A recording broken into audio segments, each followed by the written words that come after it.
Hello. Okay, so here's where we are. We didn't go to the Eisenhower farm. We decided instead, let's go places where people don't normally go. And so where do you think we are? Is anybody in yet? No, probably not, right? Not yet. Okay, so I'm going to give it a minute and let some people get in there and see if they can figure out where we are just by looking behind me over my shoulder, which is probably not a lot of space to see, right? No. No, exactly. And that's the point. That's the point. We don't want them knowing. It's a new segment on Addressing Gettysburg. Where are we? Right. Where are we? With very little detail for you to go off of. We can tell you this much. There's a cannon. Yeah, I'm leaning on a cannon. I want to wait until some people get in there because we want to go over why this cannon is fake. I mean, you could just hear it by my ring tapping on it. Yeah. That don't sound like no real cannon. No. All right, well, the people will watch this later. Okay, so here's the deal, ladies and gentlemen. We are on a place known as Benner's Hill. Now, if you come over here to this map that I have here from the Gottfried book, we are à Croix, right there, Benner's Hill, okay? It's right on the Hanover Road. It's to the east of town, and it's northeast of Culp's Hill, which is right here. Cemetery Hill is right here, and you can see how it is in relation to these two hills, okay, in the Union line. Now, as far as the Confederate left that Ewell was holding, there weren't too many good positions for him to put his artillery on in order to fire on the Union line. Whereas the North, who are behind me off in the far tree line there, you really can't see them, but this low far tree line, that kind of bluish green, that is Cemetery Hill, East Cemetery Hill. And then if you go to the left, you might be able to see, I don't know if you could see this there, Dustin, but you might be able to see the observation tower poking up over the trees. And I'm glad to see that they actually, looks like they trimmed around them so you can see it again. Because last year you couldn't, the trees were getting too high. Anyway, I digress. That's Culp's Hill, okay?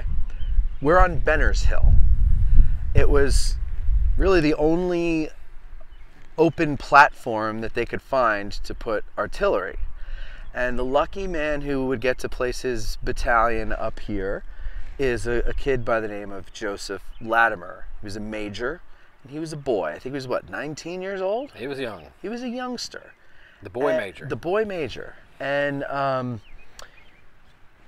he opened fire on the Union positions to soften up whatever they could soften up for Johnson, his commander, General Johnson, to send his infantry in on July 2nd in the evening, just around the time when the stuff Longstreet's doing down there in the south is starting to like wind down a little bit. It's kind of pretty much decided at that point, but it's still going on, but a little bit longer. Anyway, they're firing off into that direction there on the hills. Now, on Culp's Hill and especially on Cemetery Hill, it is just bristling with cannon. Bristling, I say. Cannon everywhere. And they start firing over here on these easy targets, and Latimer's battalion is taking, well, it's getting torn up. And he finally goes back to Johnson and he says, listen, I'm getting torn to shreds. I can't hold out much longer. Johnson says, fine, withdraw your battalion, but leave 4 guns, a 4-gun battery behind to cover the infantry advance. So he does. And as the battalion is withdrawing, he goes up.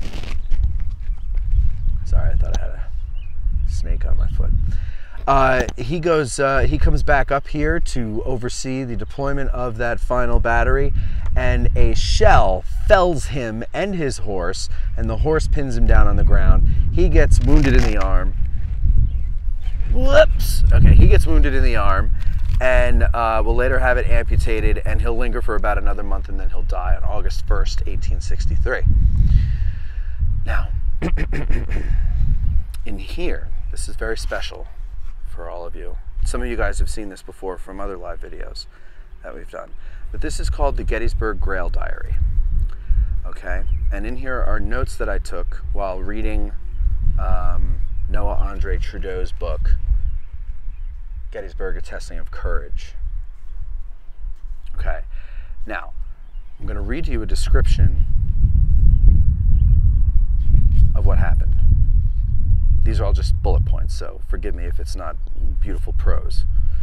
On Benner's Hill, rebel guns were cluttered together in the limited space the hill offered. It's still very limited. Union guns fired from a wider range from Culp's Hill and Cemetery Hill. Shortly before 5 p.m., the luck of the Confederate gunners began to wane as they began to take major casualties when a gunner in the 1st Maryland Battalion failed to close the metal lid on the ammo case. An exploding Union shell sent sparks into it, causing an explosion. One of the first men on the scene after the explosion wrote the following: "Clothes scorched, smoking and burning, head divested of cap and exposing a bald surface where there used to be a full suit of hair. Whiskers singed off to the singed off to the skin. Eyebrows and eyelids denuded of their fringes, and the eyes set with a popped gaze, and facial expressions changed to a perfect disguise." That is disturbing, but that is war. It is a mess, it is ugly, and it does harm to people. In fact, my cameraman's last name is Harmer, and he was a Marine. Well, I guess is a Marine, right? Yeah. I was going to throw that out there. Okay.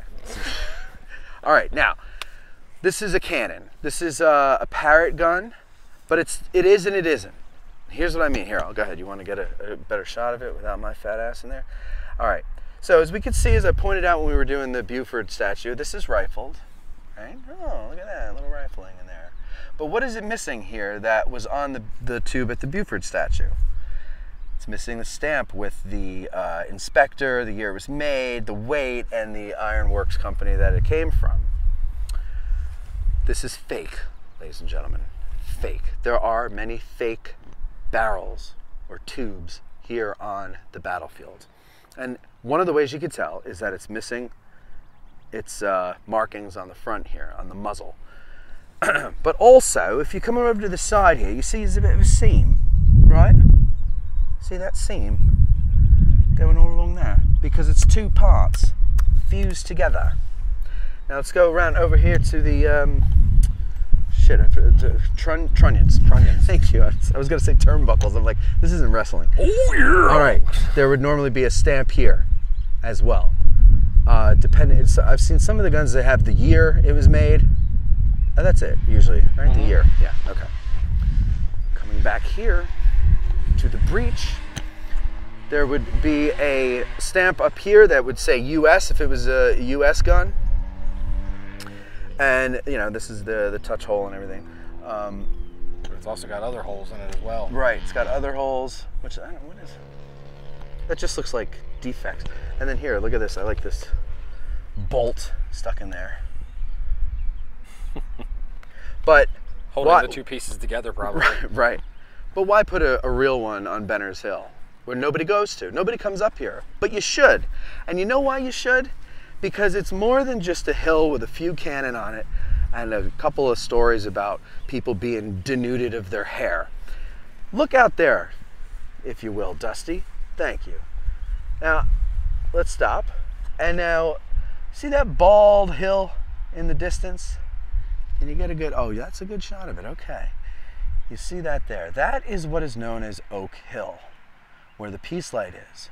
That's where Rhodes's division attacked to what would be our left, his south-ish, and he would attack the right of the Union line, which on a clear day you could see the tower, the observation tower. I can see it because I know where it is, but you might not be able to see it there, and it's kind of hard to point out unless you're standing here with the naked eye or binoculars. But trust us, it's there. But yeah, believe me, it's there. So anyway, moving forward from Oak Hill towards where we are now, you just see a bunch of trees. But in the basin where that trees are, where those trees are, and past where the trees are, is the 11th Corps line and the college and all that stuff. Go to the left a little bit and you can see the rooftops of town. A lot easier to see more of town when the trees aren't leafed out. but you can see them. You see there's a red brick steeple there. That's the college. And I believe, what is that white steeple? I can't remember what that is. One of the churches. Yeah, but I think that might be on the college too. I don't remember. But yeah, that's north of town. Anyway, and then you move into the left, and you got trees blocking your view of things and everything. But between, do you see it, Dusty? You see those little white things up there where Yes. Cemetery Hill is? See, I don't know if you can get the camera there, but that's Cemetery Hill. A lot of shaking. Yeah, There we it's go. tough when you get. Got it. That's Cemetery Hill there, and you move to the left. Again, you're not going to be able to see this now when the leaves are out, but sometimes you can kind of catch a glimpse of it if you stand in the right spot. You can see Stevens Knoll where the Slocum statue is, and then all the way to the left, as we pointed out earlier, with the observation tower, is Culp's Hill. So that gives you an idea of where everything is in relation to everything else. And yeah, it's just a cool little place to go because nobody else comes here. So you can kind of just sit and you can see everything and you can kind of just think about stuff. I don't know, it's a cool place to come to, especially because there's something across the street that we're gonna go to where well, you just don't see what's over there anymore on the battlefield. There used to be these all over the place, and they've taken them down. They're gone. So I'm going to grab my books and bag, and we're going to walk across the street, and maybe we might have a first viral video if me or Dusty trip and fall in the middle of it and get run over. Hashtag Frogger. Gettysburg style. Video games. Jason Trinetti has joined in. That says, nice hat, where at? It's on my head. We're at Benner's Hill, Jason. He joined in after that, so. He joined in after we said, yeah, I figured. It's going to rain, so I switched to a wider-brimmed hat so as to keep the rain off of my face and shoulders.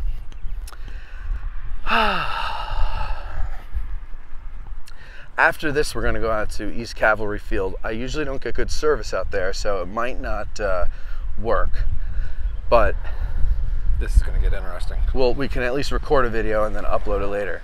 Well, why don't we do this so we don't die? No, this is going to be fun. It's going to be fun, yeah.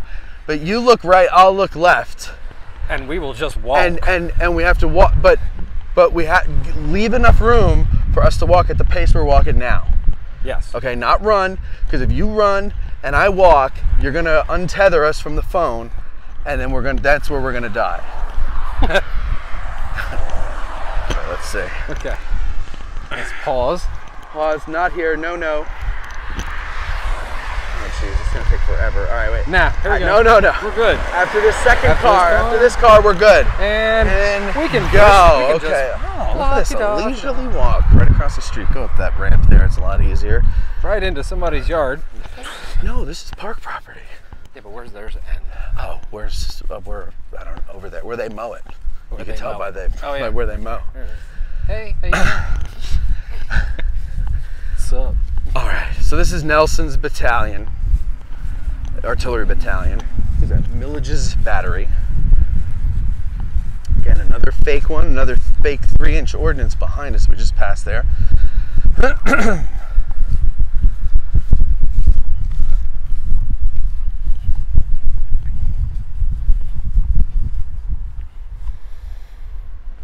Now you'll notice when you see markers for Confederate batteries that you'll see different types of guns. 1 10-pounder Parrott, 4 3-inch rifles, and 6 Napoleons. And within a battery they would have a mix like that. In the Union Army they would try to keep them uniform. And the reason for that is because it's just easier to supply them with ordnance. But in the Confederate Army, who is it that said, it's on the Ken Burns documentary. One of the talking heads says something that, basically states' rights killed the Confederacy. It died, hoisted by its own petard, basically. Yeah. And that attitude of like, well, we captured these guns, so they're our guns, they're staying with our battery, even though we've got 2 Napoleons and a 3-inch ordnance and a Parrott. Right? It's a whole mess. It's a whole mess.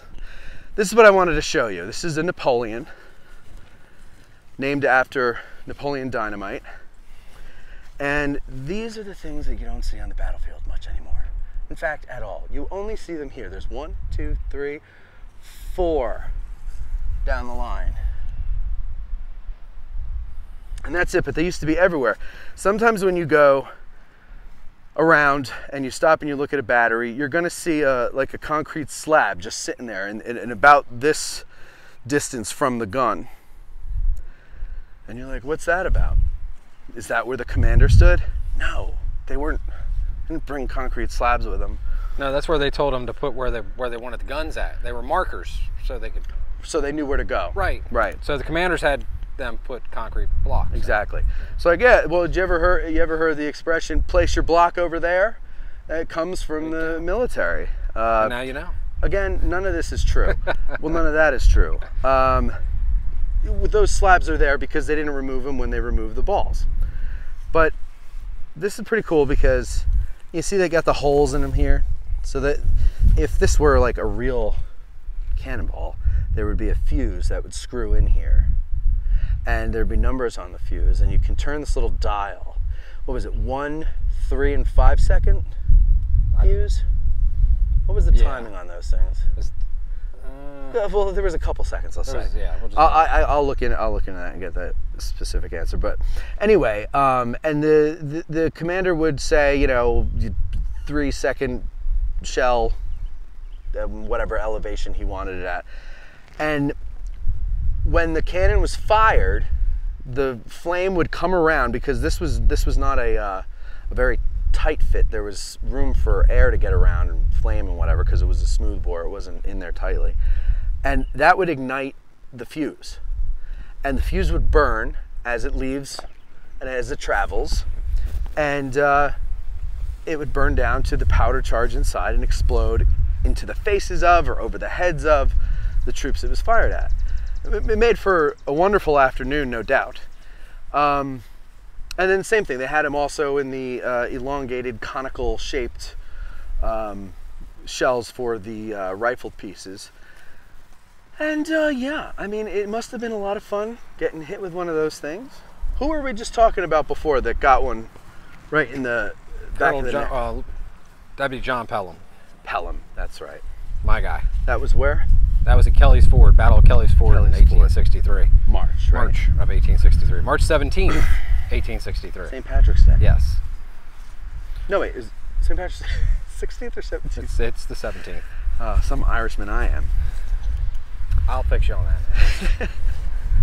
See, now over here, we passed this before. Okay, look, here's a good example of what I was talking about. Right there.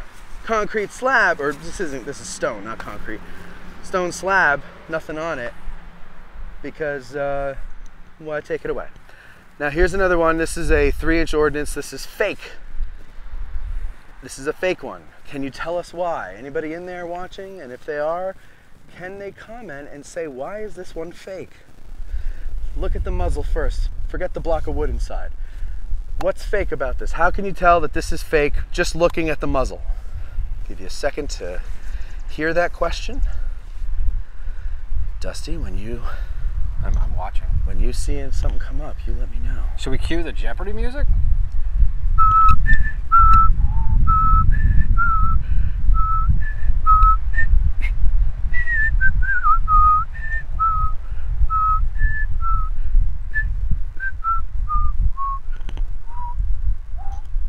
I only gave you half of this. Well, he already answered it. I just wanted to hear the whole ditty. Oh, so, thank you. Jason Trinetti says no markings. Okay, good. You paid attention, Jason. All right, and then how about the side? We look at the side. Can we tell how it's fake on the side?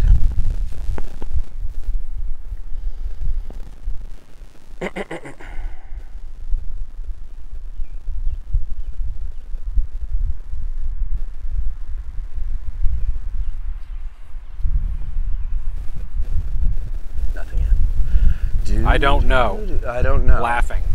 LOL. Well, that's nothing to be laughing about. Let's look here.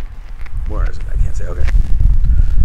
Right here is a seam from the top and the bottom being welded together.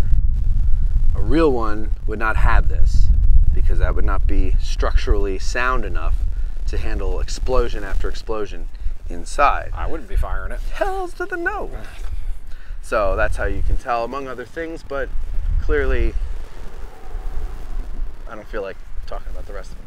All right, so we'll move on now to, well, that's it. That's our little walkabout on Benner's Hill. Next time you come to Gettysburg, if you get out here, it's a cool little place to go because you can kind of pretty much be sure that you're going to be alone and you don't have to deal with other tourists for a while, but you still get your dosage of battling in, battlefield in. And as you can see, it's a really nice little view. The only problem is the Hanover Road. It's like the Autobahn. So you do play a little bit of Frogger trying to cross it to come over here to Nelson's battalion. But otherwise, yeah, it's a pretty cool little place to go. And then what you should do is go over to Culp's Hill and climb that tower and then look out here and see these pieces of artillery, which are pretty big. I mean, look, I'm standing next to it and it's, a pretty decent sized piece of machinery or equipment here. But then when you go over and you look from all the way up on that tower, they look like little matchbox cars. They're tiny. So it's just a cool perspective. We're not going to do that because I don't want to have a heart attack walking up that tower. But someday we'll get wireless microphones and Dusty can go up there with the camera and I'll talk from below. Oh, that sounds wonderful. You're the Marine. I'll get my exercise. Swimming in the ocean is as Marine as I've ever gotten, so you're the one that has to do it. I think we should put it up to the folks. I think they want to see you climb the tower. Well, all right. Those folks can also pay for my funeral. And then that's just a nice little scene there with the yellow flowers. Let's show the people. They love their scenes. Not the Dodge coming our way, but out there. See that little valley there with the little yellow flowers? It's so pretty. It's beautiful. And Wolf Hill. I'm going to write a book. How Yellow Is My Valley. Powers Hill. Wolf Hill, Powers Hill, AP Hill. So we're not going to end this before we... No. The people want to see us do Frogger again. Yeah, let's give them a chance to see us get killed. Jason Trinetti says, I'll pay. You'll pay. Prove to me that you have an income that can handle a funeral. All right, to the left we're okay. To the right we can make it. It's just motorcycles. Let's do a quick little... Okay, we made it, guys. We didn't die. All right. That's phantasmagoric. All right.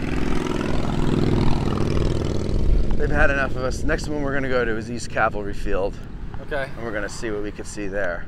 And that's going to be interesting because, I mean, I don't really know a lot about East Cavalry Field. I know Custer did some charge, had some wolves with him or something. So we'll see what that was all about.